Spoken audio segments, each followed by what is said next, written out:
பழனியில் வான்மாட்டு இயற்கை அங்காடி திறப்பு விழா. திண்டுக்கல் மாவட்டம் பழனி ரயில்வே சாலையில் வான்மாட்டு இயற்கை அங்காடி திறப்பு விழா நிகழ்ச்சி நடைபெற்றது. இந்நிகழ்வில் பழனி மாவட்ட அனைத்து வணிகர் சங்கங்களின் பேரமைப்பின் மாவட்ட தலைவர் JP சரவணன் கலந்து கொண்டு ரிப்பன் வெட்டி திறந்து வைத்தார். நம்பிக்கை சிறகுகள் அறக்கட்டளை நிர்வாகிகள், உறுப்பினர்கள், மகளிர் அணி நிர்வாகிகள் ஆகியோர் கலந்து கொண்டு இயற்கை அங்காடி திறப்பு விழா நிகழ்ச்சி நடைபெற்றது.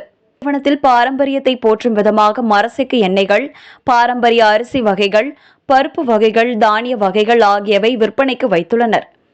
மேலும் மனித உடலை பாதுகாக்கும் வகையிலும் பல்வேறு ஊட்டச்சத்துக்கள் நிறைந்த பாரம்பரிய உணவு பயிர் வகைகள் வான்மாட்டு இயற்கை அங்காடிகள் விற்பனைக்காக வைக்கப்பட்டிருந்தனர்.